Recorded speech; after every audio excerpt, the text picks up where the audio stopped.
guys, it's Reagan and welcome to the start of another reading vlog. And this is actually another challenge-based reading vlog, which is sponsored by, I still can't believe this, HBO Max, but let's sit down and chat about that a bit more. Hi, so as I said, this video is sponsored by HBO Max, but the challenge component of it is completely my choosing. But that's right, this video is sponsored by HBO Max for their recent release of Station 11, which is a book-to-show adaptation that is now available to stream on their platform. The sponsored part of this video is going to be happening later when I actually watch the first 2 episodes of the show and kind of give you guys my initial thoughts and feelings about it. But in true reader fashion, I've decided I cannot watch one of my most anticipated show releases without first rereading the book. I read Station 11 right when it came out. I want to say 4 or 5 years ago now. It made my top books of the year I read it. I love this book so much. It continues to be one of my favorite books of all time. I actually made Clay read it over the summer and he loves it too. And he has been begging me to hurry up with this reread so we can watch the show together. So I thought, you know, let's make this a reread a fave and watch an upcoming most anticipated show release sort of reading vlog. So I am going to be attempting to reread this book in about a day or so because I promised Clay that I would be done so we could watch the show tomorrow when he finishes up work. So that's where we're at and the inspiration for this challenge-based reading vlog. I honestly cannot wait to get to this book. I've been meaning to reread it for a few years now just because I loved it so much the first time I picked it up. Emily St. John Mandel is one of my favorite authors. She actually has a new book coming out early next year, which I already have pre-ordered. I cannot wait. But yes, thank you guys so much for watching. That is the book I'm going to be reading over the course of this vlog. And let's get started because Clay has me on a tight schedule. I said tomorrow, so it's gonna have to be tomorrow. Speaking of Clay, while I was doing some work this morning, he made me a delicious smoothie, which I'm now gonna sit down and drink and actually get a little bit of reading in. I am actually about to leave to meet up a friend for lunch who is in town for the holidays. She's back in Texas, so I can't wait to see her. But then today I'm really gonna be hanging out with Matilda. Where is she? Of course, on the couch and just getting my read on. So cheers. Clay got a fancy blender for the holidays. And so he has dubbed himself the Smoothie King. So that's where we are in this household. Also, if you're curious if I was in fact wearing a dress in the midst of December, the answer is yes. It is 76 degrees outside in Texas. I'm concerned, but at least my dress is cute. That's sort of my thought process at the moment. Hi. So I have about 20 minutes until I need to read. So I'm gonna sit down and just go ahead and start my reread of Station 11. But if you're not familiar with this story, just to give you a bit of an overview, it is a multi-point of view book that basically chronicles the before and after of a humanity-altering event, which is actually a pandemic. So obviously there are some parallels that I didn't have when I first read this book to our current world and reality, which I do feel like is going to very much alter my reading experience of this story. That being said, I don't want you to think that this book is like harrowing or, I don't know, like depressing, because while it definitely has some very significant and difficult problems, Emily St. John Mandel in this book definitely kind of keeps humanity and like perseverance very much at the center of this book. It also has one of my favorite narrative devices that I just love to encounter in stories, and that is this sort of small sort of vignettes of a variety of different characters and kind of told in a disjointed fashion, and then slowly you begin to see the web of all these different narratives come together in a really satisfying way. She does this particular device so well. She does it in her other books that I've read too, and I just personally love that style. And I'm really curious to see how that component is going to be adapted in like a show adaptation. So that'll be something I will personally be looking out for. But if you're not familiar about this book, yeah, it's basically set before and after a global pandemic, but it also follows a Shakespearean theater troupe as they travel around the United States performing. So it's a really interesting concept, obviously has some direct parallels to our current world and life. I remember being very emotionally moved by this story. I feel like it's going to hit me even at a higher emotional place this time around. So looking forward to reading it now. I'm gonna try to read like 30 or so pages before I meet up with my friend, but I shall check in.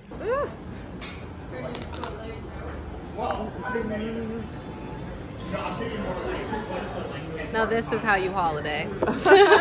I'm back from eating way too much cheese. I'm back from lunch. It was so lovely to see my good friend. She's in town from her PhD program. She doesn't live here anymore. But anyway, I'm rambling. I am luckily only planning to read today because I need to put on comfortable clothes immediately and just lounge to digest all of that bread and cheese I just ate, which was also delightful. But it's time for me to post up back over there and just get some reading in. I read about 30 pages before I needed to leave, but now I'm going to get a decent chunk of the way through because again, I'm on a time limit. Clay has already come out and been like, so how far are you? So gotta get back to it. Much better. Now this is proper reading attire. Am I right, ladies? Someone DM'd me to let me know that there is a Calcifer Yule log, basically, you know, one of my favorite characters from Howl's Moving Castle that you can put on your TV. Obviously, a fireplace while reading is very necessary, and this just brings me so much joy. Wow. And also don't ask me when I'm taking down my Christmas tree because I have no idea. But look at that. Immaculate vibes. Hi friends. So I have been reading and I'm happy to report I have passed the 70-page mark and I've basically entered into part 3 of this book. And I'm happy to say I have fallen into this narrative immediately and I'm liking it, not just as much as I remember. I mean, I gave this book 5 stars when I read it the first time, but I was right to say that I do feel like it's taking on a different weight with the new reality and perspective I've gained. But wow, I'm really enjoying this story. First and foremost, I just love Emily St. John Mandel's writing. I feel like her style is just, it really pulls you in. It's not overly flowery. It's not even like overly raw. It's pretty like straightforward, but it feels so comfortable to read. And I think it just works so successfully with all of her shifting points of view. I mean, you're moving through not only different lives, but you're moving through time and space, shifting forward and back in time, and kind of reading different vignettes and moments of people's life. But once you're there, once you're reading from their point of view, you immediately feel connected to them and their life, which just makes stories like this just very successful. The book itself opens, the first part is like pre-flu, or actually the night that the flu is kind of sweeping the world. And the book opens actually during a Shakespearean performance of King Lear. And we follow one of our main characters, Jeevan, and he's basically being told about this flu and is kind of figuring out what he's going to do and is kind of hunkering down with his brother in his house. From there, we get a quick chapter from another character who is on the other side of the world, who is like loosely connected to one person that Jeevan just happened to run into that night. From there, we shift 20 years in the future and we follow our, I would say our main character, Kirsten. She is part of a traveling group of Shakespearean actors post kind of the world basically ending, and they travel from town to town giving performances of different Shakespearean plays. I have to say, I love this book's use of Shakespeare and just kind of art being so prevalent to the story. Obviously, it opens on a Shakespearean play. And again, when you think of Shakespeare, I mean, so many of those plays are written kind of off the heels of the plague in the 1500s. And in a lot of ways, it was kind of part of the rebirth of society in the West and like people going to experience this particular piece of art form. And here it is, so many hundreds of years in the future, not only continuing to be celebrated in normal times, but also kind of at the heart and is continuing to be a piece of art and solace for people at sort of the end of times where humanity is kind of picking itself up once again and is still turning to the arts for entertainment, for peace, and also inspiration. So I just think as like a device within the story, I just think it's a really smart use, and also one that I think is really cool. Something else I wanted to say, because this book kind of shifts from different perspectives and we're obviously pre and post this sort of world altering event, it creates a level of intensity too, because we've read chapters from two characters, Miranda and Jeevan, pre-episode, and you really have no idea what has become of them in this new world, because again, 99% of the population has died. So I appreciate too the sort of shifting forward and back in time and kind of seeing the change in humanity, but also what persists no matter the incredible weight that's put on them. All to say, I've read 70 pages. The writing style, the characters, the story, I find to be very, very gripping, as I recall. Looking forward to reading more. I'm going to read more. I think I'm just gonna go get a cup of coffee. The book itself, I wanna say, is just under 400 pages, but I'm reading it super quick. The chapters themselves are also very short, which in general, I love the sort of staccato nature of just like shifting from scene to scene and from character to character. I just personally find books written in that style I read so quickly, and I really enjoy it. But it's coffee time. That's all I got. It is time for coffee. Also, Peep, my new stainless steel pan. We've upgraded in this household, and I am also soaking some beans because I'm making red beans and rice tonight, which I am very much looking forward to. Back to the point, which was to grab a much needed cup of coffee. The best reading sessions happen in the reading chair. Isn't that right, Matilda?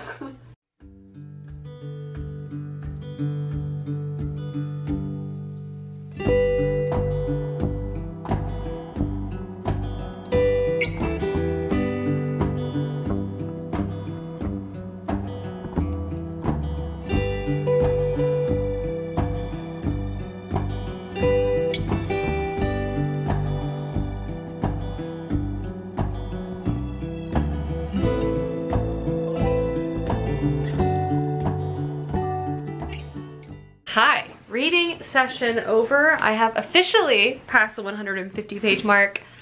And I am just becoming memorized by this story. So what's so interesting about this book is that, yes, there is a global pandemic that is part of this story, but it's not really the point of this book. It's kind of like a backdrop for characters to move in and around like before and after.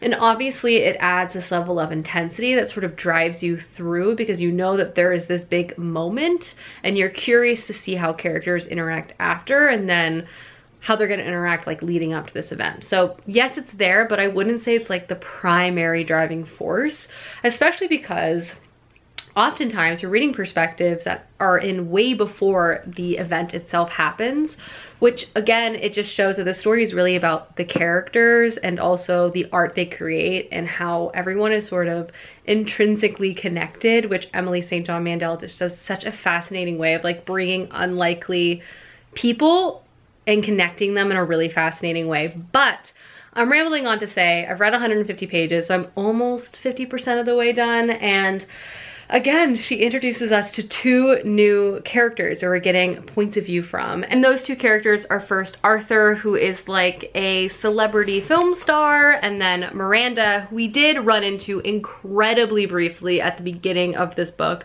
who is a artist herself, like a comic book writer. And it's funny because we've run into them already, but we've really only seen like an outline of their character, kind of a passing reference to them with other characters we've run into.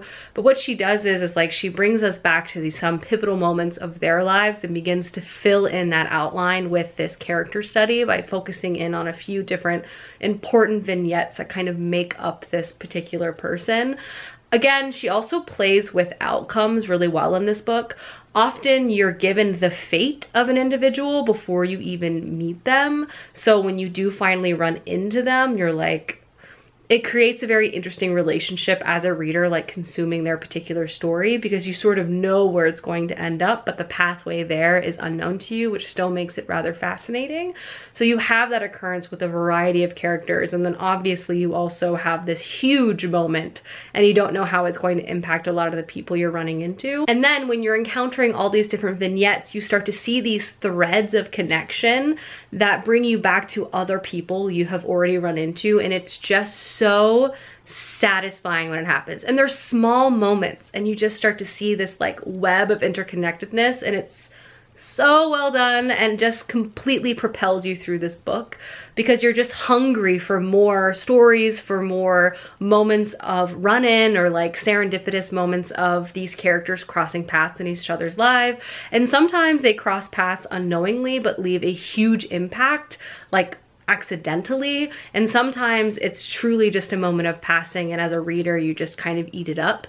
But it's just so interesting to see how like brief moments of connection can leave like huge lasting impact for people, or even art, like leaving behind a story can be someone's prized possession 70 years in the future. Like you just don't know, and that's what makes this book so interesting. I just remember loving this book so much, and it's just hitting home in such a good way yet again. And like, again, I mean, I just read like a 50-page sequence and it's not even anywhere near this sort of pandemic level event, and yet you're still so invested. It's truly just about people and connection, and Emily St. John Mandel just does such a good job creating characters that you just so easily fall into their heads. Like you might not like them, but you immediately kind of at least understand like where they're coming from. And I think it's just a great talent of hers. But I'm making good progress. I'm obviously gonna read more tonight. I'm hoping to finish by like early mid-afternoon tomorrow, and then Clay and I can start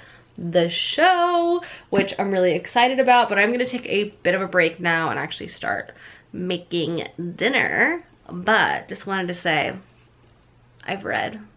And I forgot the sort of winding road this book takes you on. Like, it's a very unexpected book for all the reasons I feel like you just wouldn't anticipate, which I also think is what makes it such a beautiful story. I'm halfway through officially, and happy to say I am liking it just as much as I did the first time I read this book, which is always a relief when it comes to a reread. Alrighty, so I'm making some red beans and rice. I've been soaking my beans all day, and now it's the time where I just chop for my life, and then I'm making it in the Instant Pot, which just speeds up the whole process.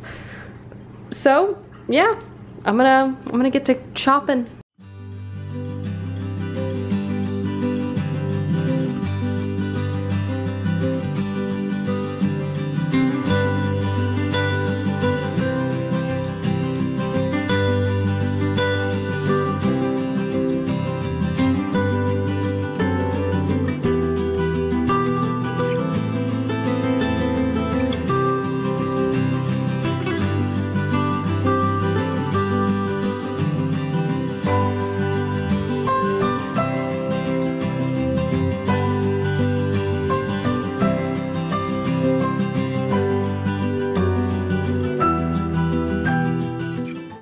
And here we are, basically just chopped everything up. I'm using bacon instead of ham hock because I forgot to buy ham hock. This is a non-traditional recipe. I know red beans and rice can be a touchy subject, so just wanted to throw that out there. And I have all my veggies here. I have my many cloves of garlic ready to be pressed, and now I just need to get all my spices together. But I love this because I just kind of put it all in the Instant Pot, forget about it, make some rice, and enjoy. Pull it all in here, top this guy, and then I always think I could do this gracefully, but like putting on an Instant Pot lid is for some reason Tetris. And it is officially dinner time, folks. Time to unleash the steam for the rice cooker. Yum, bon appetit. And then it's back to reading. Alrighty, dinner has been consumed, and perhaps a few hours of Switch was played, but I'm back on my reading game, and I'm going to read a good amount now before bed. My goal is to finish this book by early afternoon so Clay and I can obviously watch the show. And I will say what I have read so far has been honestly very, very excellent. It's just such a fascinating story. Like, obviously you're just dropped into all of these different characters' lives at different places in their lives, and you're sort of just trying to catch all the threads of their existence and kind of make sense of why we're being told about this one specific moment. And not only is it just such a intimate like experience with each of these characters, but there's also, as I am kind of crossing over the 50% mark of this book, the overall plot and story is also beginning to heat up, kind of in how it's going to culminate in this one kind of peak of wow, everything has kind of come together. I will say one of my favorite things about Emily St. John Mandel stories is that you're kind of presented all these threads and you see these small connections throughout the book, but then generally speaking it is leading up to some sort of like mosaic that you, when you step away from it all, you can kind of see the whole thing. And I'm really looking forward to that. But now I'm just kind of situated in all the characters' points of view. Obviously we have Kirsten again, set 20 years after 99% of the population has died, and a variety of characters we're encountering pre this particular event, from Miranda to Arthur to Jivan. So I'm just curious to see how it's all going to unfold. So I'm gonna keep reading. I'm realizing how much of this book I also just forgot, like the sort of smaller details. So it's been really great to re-encounter those again. And yeah, it's just such a great story. I'm just really happy. I'm loving it as much as I did the first time around. But yeah, I'm gonna get to reading, go to bed, and I'll see you in the morning. Good morning, everyone. Ready for another reading fueled morning? Because I sure am. Plan is currently enjoy my faux fireplace in the last few days of my Christmas tree, and I'm gonna sit on the couch with Matilda here. Hello, Minnie.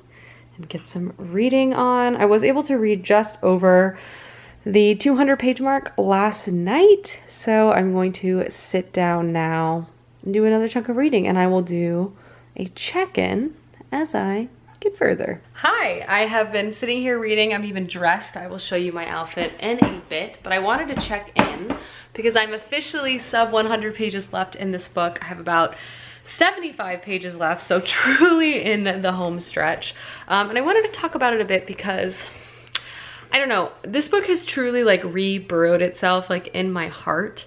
And again, I think reading it during this specific moment in history also kind of elevates this book to a new place and a new height. So an aspect of the story I think that's just incredibly powerful is its use again of sort of these parallel timelines. We're consistently jumping forward and back in time.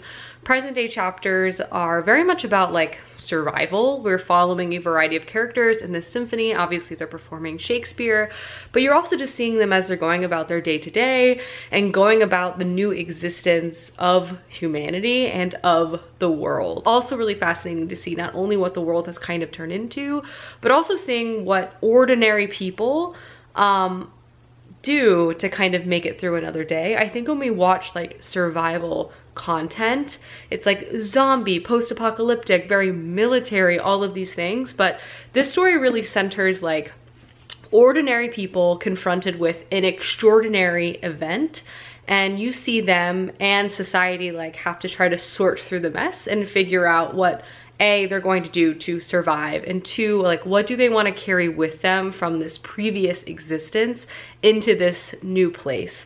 And this symphony obviously has decided to carry on music, art, and culture, and it's fascinating to see like the things they forget or don't think about so much anymore, especially like the younger people living in this world, because it's just not important to them, or it's kind of moved to become irrelevant, like electricity, the internet, gossip magazines, all of those things. And I think these particular present day chapters even become more intense or more vivid as they contrast the past chapters that we also read through. These chapters are amazing, but it almost reads like another book. The chapters are so much about interpersonal relationships, drama, heartbreak and betrayal, all the things that sort of surround us in our current existence. And it seems so bizarre to almost read about when you're kind of shifting to this sort of survival place. It doesn't necessarily make those experiences less justified or not real, but they just contrast each other in such a fascinating way. Obviously with about 75 pages left, like I wouldn't say this book is like heavy on the plot. Like there's no mission, there's no like huge I guess rising action that we're trying to get to. It's really just about encountering these characters, but there is sort of a driving quest that's happening in our present day chapters, and you're also, a large part of this book is like seeing how all of the connections are going to come together, and I'm reaching that point and I am so fascinated. I also think the short nature of these chapters just like drive you through this book. Some chapters are like a paragraph long, some chapters are interview, just like seeing the snippets of all of these different lives and times is just so fascinating, and I'm just really curious to see how this book is going to wrap up. I have suspicions. I also obviously have read this book before, but I'm curious to see what is going to happen. So yes, I'm definitely on track to finish this book, hopefully by mid-afternoon, so then Clay and I can finally start the show. But this book has just completely swept me away. It's been such a good reread, and obviously this is already one of my favorite books, but to encounter it again, I think with even just like how much I have changed since I read it the first time is also a really fascinating experience. So yeah, I'm gonna do a bit more reading, and then I think I'm gonna make myself a bit of a snack. But all that to say, this book just really makes you think, you know? And I know I haven't spoken a lot about the specific characters, but I do feel like the characters themselves and the connections between the characters are like better left to experience when you pick up the book, you know? Because so much of the plot is like their lives, so I don't want to speak too specifically, if you know what I mean. But anywho, gonna read a bit more, probably make a smoothie, and there's that.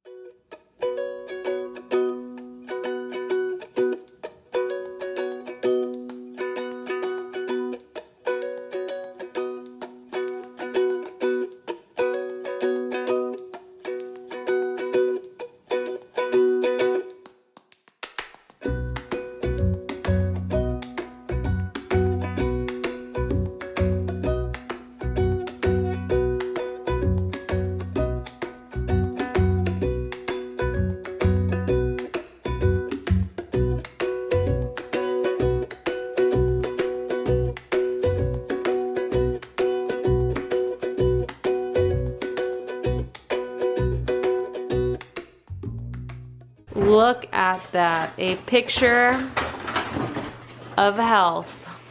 Spinach, pineapple, bananas, strawberry, and pineapple ginger juice. Clay has his little smoothie book. He's a smoothie king. A nice, delicious green smoothie. Quick view, quick OOTD. Another day, another sweater. And I'm gonna read before lunchtime. I'm so close to finishing. Just gonna sit. Like, wow, you're like a Renaissance painting, Matilda. Look at that lounge. Yes, show the world. I'm just gonna sit and finish reading. I feel like I just keep saying that, but I'm so close. I have like 30 pages left, and it's wrapping up in such a fantastic way. It's just so satisfying and hopeful. Like, it's hard to describe. Like, you just have to read it. Like, it works so well, and I think it carries so much more weight given the reality of the world we live in too. So I'm gonna read it now. Hey Clay. Yeah? Guess what? What? I finished the book. Oh, nice. Now we can watch the show. I really zoomed in on your face a lot. What's up? I zoomed in on your face a lot. That is right. I have finished, and so that means Clay and I are going to sit down and watch the show very, very soon. He just has to wrap up some stuff with work, and in the meantime, I'm gonna heat up some lunch. I made a big batch of soup earlier this week, and so I'm just gonna heat that up, you know, because gorgeous, gorgeous girls eat soup. So I'm just going to put this on the stove and enjoy. It is soup time. Nothing like a version of a chicken soup in winter. It's a great combination. All right, it's time. We're gonna sit down and watch the first 2 episodes of Station 11 because I finished the book, which was absolutely delightful. I have my obvious show watching snack of choice. We're gonna get started. Oh, and look at that, right on the title page. They knew we were coming, so let's get to it.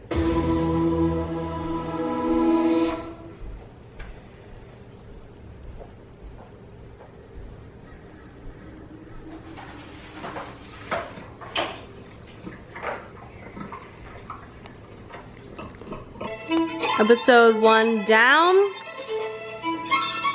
Moving on to episode 2. First episode was really good. Yeah, really good. I liked it a lot. Yeah, I'll talk more about it later, but wow. I thought it did a really interesting job interpreting the first part of the book, so. Next episode. And just like that, 2 episodes and an entire bag of Cheetos have been consumed. And wow, I have to say, Clay and I really enjoyed the first 2 episodes of Station 11, and obviously this part of the video is sponsored by HBO Max, and I am so happy I went ahead and reread the entirety of Station 11, so it was very fresh in my mind when starting this particular television adaptation, because it was really interesting to see, one, just the natural changes that are going to happen from a screenplay adaptation, from a novel adaptation, and from the first 2 episodes I've seen, just like an honest reaction. Obviously there was some changes that were made, but I feel like from like a style and from an overall story so far, I feel like the screen adaptation is doing a fantastic job, not only capturing like the literal translation, but also the overall heart of the story. One of the elements I was really curious to see how they were going to do is, obviously a large component of this book is shifting between past and present, and also through time and space from all of these different points of views of characters, and we kind of see them as they intersect through each other's lives in really interesting ways. And how the show is kind of adapting that, I think, is really cool, with these sort of overlays of really intense flashbacks and sort of having, just as extreme in the book, just the shifting of forward and back in time. And one of the things they do, which I think is really beautiful, is they'll show like a scene from the city, and then it'll just like blink out, and then there'll be the scene like 20 years after the fall, and it's like completely been reclaimed by nature, and it's just a really intense sort of visual. The first part of Station 11 is incredibly intense, and I feel like with the pilot episode it really captured that intensity, and I feel like, again, there are so many parallels you could make about this book show to our current reality. So I also feel like that grounded episode 1 in a place that just like doesn't matter how they adapted it, like the current reality of our existence, to make us as watchers kind of consume this piece of media a little differently. And it was really intense to be honest, but I thought also incredibly well done. But ultimately, and what I think is like at the heart of this book, and what I'm so excited to see and to hear, is the art and culture component of this. Obviously, one of our main characters in this book, Kirsten, is part of a traveling Shakespearean group, and they travel all around a certain area in the United States and Canada and basically perform plays. And that is kind of how not only they are surviving, because survival is more than just making it to the next day, it's also finding meaning in life, and they find meaning through art and music and theater and all of that. And that is very much present and at the heart of this story within the show. And what's really cool is it's great to like read about theater, but it's a whole nother thing to like see it visually unfold in front of you. So seeing the performances of different Shakespeare plays within the Station 11 show, I thought were just beautiful, and kind of seeing these different scenes of this post-apocalyptic existence, but still feeling that community and that connection. The show itself obviously is still intense, and there's brutal elements to the show, which you would expect given the sort of reality and the setting. But I do feel like it kind of captures this element of camaraderie and just connection, especially through the shared experience of art and culture, that I think is really beautiful. And it's like, what remains at the end of it all? You know, the bubonic plague happened and we had Shakespeare, and we've had another terrible plague sweep this earth, and now what do we have left? And it's the same, like no matter how much time passes, like what withstands it all? It's art, it's writing, it's all of that, and that's kind of what makes society, makes humanity, and also like brings people together. And I just feel like that was really beautifully captured in the show. Obviously the acting was great, the scenery is great, and I'm just really excited to continue to watch, and I feel like it is an interesting adaptation of the books, and because there have been some slight changes to the plot, it also provides kind of an unexpected element for me. And because Clay has also read and loved this book, it's really fun to watch it together because we're kind of like, oh, and I wonder how they're gonna do this, or like, who do you think that character is? So it's kind of fun to kind of go back and forth with each other while we're watching it. But this is such a ramble, but clearly I really enjoyed the first 2 episodes of the show. This is a true and honest, just verbal vomit reaction of my initial thoughts and feelings, but also ultimately brings me to the end of this video, which was kind of a journey of rereading Station 11 in preparation for checking out the show with Clay. And honestly, I loved both so much. I obviously read 333 pages throughout this vlog with my reread and watched 2 episodes of the new HBO Max show, which is available to stream now. And again, big shout out to HBO Max for sponsoring this video. It was such a fun challenge, such a fun experience. And it's honestly just so cool to not only be able to partner up for one of my most anticipated releases of all time, but also get an opportunity and a reason to reread one of my favorite books of all time. But I hope you guys enjoyed this video. Again, I'll leave a link to learn more about the show Station 11 down below. I highly recommend streaming it, reading it, both, because I promise it will live in a special place inside of you. But I hope you guys enjoyed this video, and I will see you soon with another one soon. Goodbye!